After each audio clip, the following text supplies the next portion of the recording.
अगर आप पूर्वांचल के हैं, बिहार, झारखंड या यूपी के, और दीपावली या छठ मनाने अपने गांव लौट रहे हैं तो आपकी ज़िंदगी खतरे में है। आपने अगर ट्रेन का टिकट लिया, अगर आप मुंबई से सफ़र कर रहे हैं और एसी सेकेंड टायर में सफ़र कर रहे हैं तो 10,000 रुपये चुकाने पड़ेंगे। अगर आप दिल्ली से वंदे भारत से जा रहे हैं तो आपको लगभग 4500 रुपये चुकाने पड़ेंगे। अगर आप सूरत से निकलना चाहते हैं तो आपकी जान जा सकती है। देश के शायद तमाम हिस्सों से जो बिहार, झारखंड और यूपी के पूर्वांचल को जोड़ने वाली ट्रेनें हैं वो खचाखच भरी है। आपके पास टिकट भी है तो सीट नहीं मिलेगी। आखिर 80 करोड़ लोगों को 5 किलो अनाज खाने के लिए मजबूर कर दिया गया है। अब आने जाने पर भी पाबंदी तो नहीं लग रही है। सोचिए, ये है वंदे भारत वाली ट्रेन की व्यवस्था, ये है मजबूत सरकार, ये है 10 साल में मोदी जी का विकास। और उस पर गनीमत ये है कि हो सकता है कि 2 back to back Vaishali train में आग लग गई है, एक और ट्रेन में, 2 ट्रेनों में बैक टू बैक आग लग जाती है और आदमी झुलस जाते हैं। नमस्कार, मैं शंभू कुमार सिंह और आप देख रहे हैं नेशनल दस्तक। पिछले 10 सालों में आप आरटीआई डालिए, पता कीजिए कि कितनी ट्रेनें कैंसिल हो रही है। कौन है जो स्लीपर बोगी की संख्या कम कर रहा है, कौन है जो जनरल बोगी की संख्या कम कर रहा है, और कौन है जो वंदे भारत ट्रेन के नाम पर लूट रहा है। कौन है जो किराए को शेयर मार्केट की तरह उछाल रहा है और हर मिनट आपको एक्स्ट्रा किराया देना होगा। जैसे जहाज़ के टिकट लेने के लिए आप एक बार क्लिक करते हैं तो दूसरी बार अगर आप फिर क्लिक करेंगे तो किराया बढ़ के आता है। कहाँ सपना दिखाया गया था कि हवाई चप्पल वाला हवाई जहाज़ चढ़ेगा, और सच्चाई ये है कि न तो ट्रेन में जगह है न टिकट है। और अगर आपने कीमती टिकट खरीद भी लिया लॉटरी की तरह तो आप पहुंच जाएंगे सुरक्षित कि नहीं, ये सबसे बड़ा सवाल है। तो ये सबसे बड़ा सवाल है कि क्या जानबूझकर ये सब किया जा रहा है, बदला लिया जा रहा है पूर्वांचल वालों से। सोचिए, इस देश में आप देश के किसी और हिस्से में रहते हैं और अपने घर लौटना चाहते हैं तो विश्वगुरु प्रधानमंत्री के दौर में आपको ट्रेन में टिकट नहीं मिलेगा। मैं ये नहीं कह रहा हूँ कि एकाएक भीड़ बढ़ती है, ये बात सच है, भीड़ बढ़ती है, पहले भी भीड़ बढ़ती थी लेकिन उसकी मुकम्मल तैयारी की जाती थी। हल्का फुल्का भीड़ होता था, स्पेशल ट्रेनें चलाई जाती थी। लेकिन अभी स्पेशल ट्रेन के नाम पर लूट मची हुई है। ट्रेनों के टिकट इतने महंगे हो, सोचिए मुंबई से दिल्ली सेकेंड टियर का, मुंबई से पटना सेकेंड टियर का किराया 10,000 रुपये, दिल्ली से पटना 4500 रुपये का किराया है।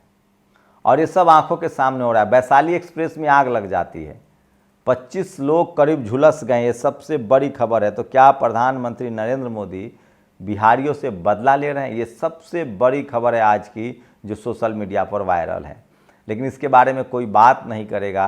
कई बस जो दिल्ली से सीधे पटना की तरफ जा रही है उसमें आग लगने की खबर है।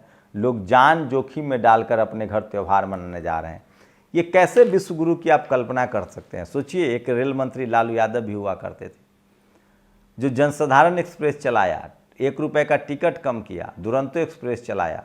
क्या ट्रेन को प्रायोरिटी पर नहीं रखा जा रहा है?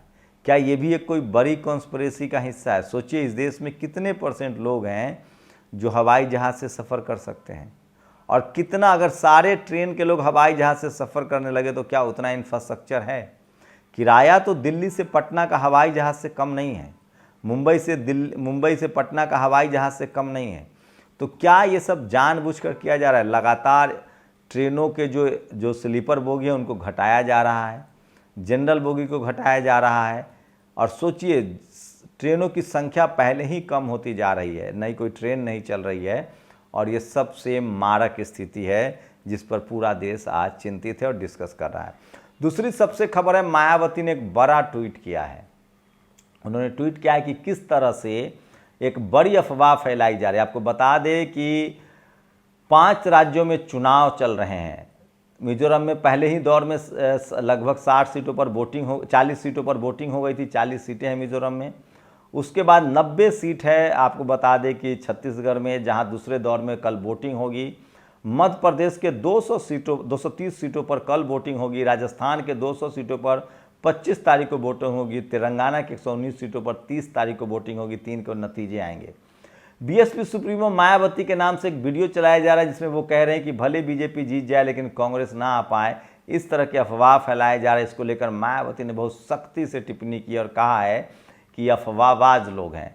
मैं आपको बता दूं कि सपा की रैली में जिस तरह की भीड़ जुट रही है, बीएसपी की रैली, मायावती जी की रैली में जिस तरह की भीड़ जुटी, और यहाँ तक कि चंद्रशेखर आज़ाद की रैली में राजस्थान और मध्य प्रदेश में जिस तरह की भीड़ जुट रही है, उससे तो साफ है कि कांग्रेस और बीजेपी की राह मुश्किल है और ट्रायंगुलर मुकाबला हो रहा है। वहीं बीजेपी पर तो लीड लेते हुए कांग्रेस दिखाई जरूर पड़ रही है। लेकिन मैं एक बात आगाह कर दूं, अगर इंडिया गठबंधन नहीं बनता है तो फिर बीजेपी के लिए आसान हो जाएगा, क्योंकि 2018 में भी कांग्रेस ने 4 राज्य बीजेपी से छीन लिए थे। कर्नाटक छीन लिया था लेकिन सरकार नहीं चला पाई थी, बीजेपी वाले, कांग्रेस वाले बीजेपी हो गए थे। मध्य प्रदेश भी छीन लिया था लेकिन मध्य प्रदेश के भी कांग्रेसी जो है वो बीजेपी में चले गए थे। छत्तीसगढ़ भूपेश बघेल ने कैसे कैसे बचा लिया था, राजस्थान बचाने में अशोक गहलोत कामयाब हो गए थे। लेकिन सोचिए कितना ड्रामा हुआ था छत्तीसगढ़ में और राजस्थान में। मतलब बीजेपी को वोट दीजिए तो कल कांग्रेस की सरकार बन सकती है, कांग्रेस को वोट दीजिए तो कल बीजेपी की सरकार बन सकती है। खैर, लेकिन फिलहाल इन 4-5 राज्यों में कांग्रेस लीड लेती हुई देख रही है। वहीं दूसरी और सबसे अहम जो सवाल है कि लगभग 70 सीटों पर मध्य प्रदेश में सपा, बसपा और आज़ाद समाज पार्टी के लोग जो हैं वो ताकत से चुनाव लड़ रहे हैं, और Bahujan Samaj, SC ST OBC के लोग जो हैं जिस संख्या में एकजुट हुए हैं तेजी से, वो काबिले गौर है और तारीफ है। तो सोशल मीडिया पर सबसे जो वायरल खबर है, किस तरह से, सोचिए कि छठ मनाते हैं लोग, बिहार जाते हैं और शुरू से जाते रहे हैं, लेकिन इस तरह की अफरा तफरी कभी नहीं देखी गई थी जहां ट्रेनों में आग लग जाए। और सोचिए राहुल गांधी का ये ट्वीट है, अमृत काल में परम मित्र के भाई भारत छोड़कर क्यों भागा, गोल्डन पासपोर्ट मतलब चोरी का सुनहरा मौका, जनता का पैसा चुराओ, सेल कंपनी बनाओ और विदेश में उड़ाओ। ये तस्वीरें राहुल गांधी ने इंडियन एक्सप्रेस के हवाले से शेयर किया है। विनोद अडानी, सुरेंद्र हीरानंदानी और Pankaj Oswal, industrialist who shut down farm after he got citizenship, ये तीनों जो है विदेश में शिफ्ट हो गए हैं। गोल्डन पासपोर्ट इनको दिया जा रहा है। समझिए, ये है अपना चौकीदार जिसके राज में विदेश लोग जा रहे हैं। 3 लाख छात्र जा रहे हैं, लोग विदेश में बस रहे हैं। MP, छत्तीसगढ़, राजस्थान आदि में मतदान पूर्व चाहे भाजपा जीत जाए किंतु कांग्रेस न जीतना चाहिए जैसे विशुद्ध गलत फर्जी वीडियो का कांग्रेस द्वारा प्रचारित करना दुर्भाग्यपूर्ण एवं हताशा का प्रतीक है। मैं फिर कह रहा हूँ, ये कांग्रेस जो है वो सबसे बड़ी नागनाथ है। ये चाहती नहीं कि SC ST OBC के दल जो है वो सत्ता में आए, ये चाहती है कि या तो कांग्रेस आए या बीजेपी आए, बीजेपी आए या कांग्रेस आए। मतलब नागनाथ सांपनाथ चलता रहे। लेकिन मायावती जी ने इसकी हवा निकाल दी। वह मेंबर ऑफ पार्लियामेंट भी हैं, युवा नेता हैं। इन्होंने ये वीडियो जारी किया है जो आप एक बार से सुन लीजिए, जो सोशल मीडिया पर बहुत वायरल है, जो मैं बता रहा हूँ किस तरह से कांग्रेस की पोल खुल रही है। यूपी बिजनौर में व्यापारी के घर लूटपाट, पत्नी से गैंगरेप, सिगरेट से दागा। ये है खबर, सबसे बड़ी खबर है। अपराधियों ने बिजनौर के पेंट व्यापारी के घर से 25 तोला सोना, 2 किलो चांदी, 1.5 लाख रुपए, एक स्कूटी और LED TV के साथ साथ मोबाइल और अन्य सामान लूट गए, गैंगरेप भी किया। तो यूपी की स्थिति दिन पर दिन दयनीय होती जा रही है। ये सबसे बड़ी खबर है जो मैं बता रहा हूँ, जो सोशल मीडिया पर वो तमाम खबरें जो वायरल है। और मध्य प्रदेश में जिस तरह से बीजेपी पर BSP पर आरोप लग रहा है, इसका मतलब है कि BSP ने कांग्रेस की बहुत नुकसान किया। ये ट्रेन की वो खबर दिखा रहा था। अखिलेश, इटावा में हमसफर एक्सप्रेस में लगी आग का कारण गैस सिलेंडर बताया जा रहा है। गैस सिलेंडर की अनधिकृत अनुमति भी भ्रष्टाचार का एक गंभीर मामला है जिससे यात्रियों की जान जोखिम में पड़ जाती है। तो कभी हमसफर एक्सप्रेस, कभी वैशाली एक्सप्रेस में आग लग रही है जो पूर्वांचल की तरफ जा रही है। और आज पूरा देश, पूरी दुनिया वीरांगना उदा देवी पासी जी के बलिदान दिवस पर उन्हें याद कर रही है। 1857 के स्वतंत्रता संग्राम में उन्होंने 36 अंग्रेजी सैनिकों का सर धड़ से अलग कर दिया था और उसके बाद वो वीर गति को प्राप्त हुई थी, उदा देवी पासी। और ये सोशल मीडिया पर सबसे ज़्यादा आज वायरल, आज भी ये वीडियो वायरल है जिस तरह से नरेंद्र तोमर ने मीडिया वालों को भगा दिया। सोचिए, नरेंद्र तोमर के बेटे पर 1-2 हज़ार करोड़ नहीं 10,000 करोड़ का आरोप लग रहा है। वीडियो जारी हो रहा है, वीडियो बनाने वाला बोल रहा है, वीडियो में दिख रहा है, उसके बाद भी कोई जांच नहीं है। और मृणाल पांडे ने एक खबर शेयर किया है, सीनियर पत्रकार, अक्टूबर में ऐतिहासिक ऊंचाई पर पहुंचा देश का व्यापार घाटा। तो सोचिए, ये सब खबरें हैं जो आपको कोई सोशल मीडिया पर के अलावा नहीं बताएगा, टीवी अखबार नहीं चलाएगा। और ईडी के दफ्तर के खिलाफ भी प्रदर्शन हुए। और सोचिए, रूबिका लियाकत का अंदाज बदल गया है।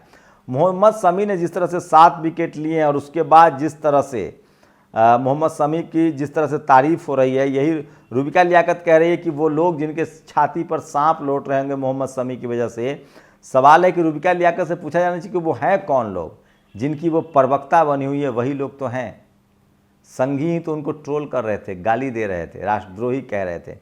और ये लड़की जिसको सौरभ द्विवेदी ने इंटरव्यू किया था, उसका सारा कुछ मामले में 5 लाख उसकी रैंकिंग थी। और सोचिए 17,000 सीटें होती हैं और वो आरक्षण को दोष दे रहे और सौरभ द्विवेदी उसको साफ साफ सुन रहा था।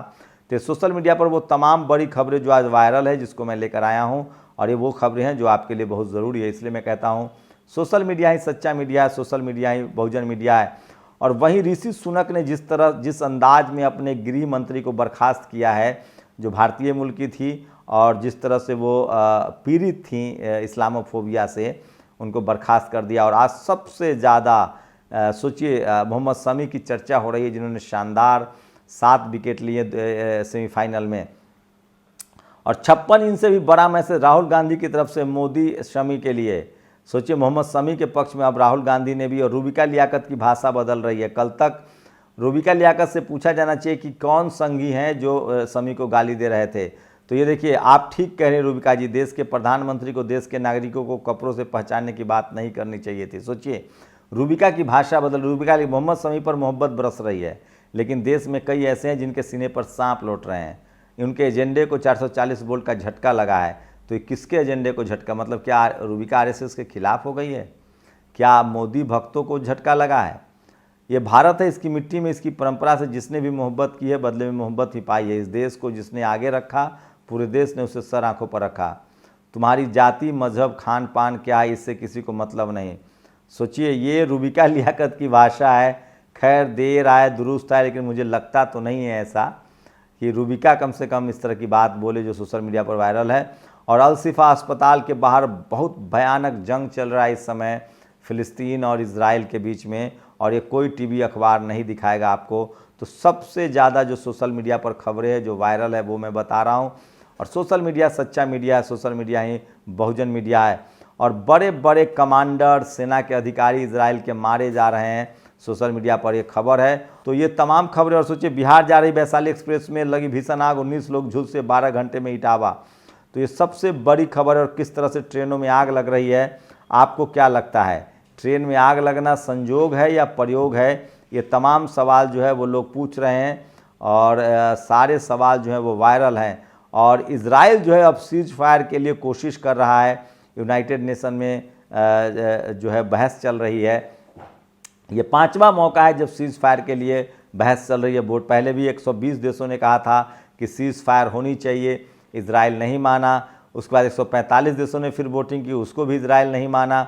अब जबकि इजराइल चारों तरफ से फंस गया तो उसके पास न मानने का कोई चारा नहीं है।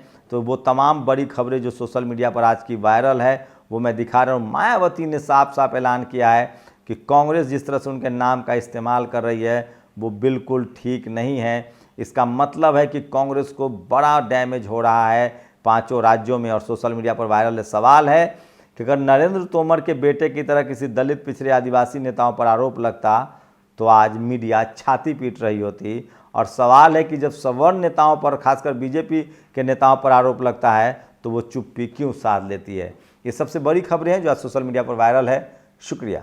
नेशनल दस्तक की आपसे गुजारिश है कि अगर इसको बचाना चाहते हैं तो नेशनल दस्तक को सब्सक्राइब करने के लिए रेड कलर के सब्सक्राइब बटन को दबाएं, फिर बेल आइकन की घंटी दबाएं। नेशनल दस्तक को बचाने के लिए बहुत जरूरी है कि हर खबर को शेयर करें, लाइक करें, कमेंट जरूर करें।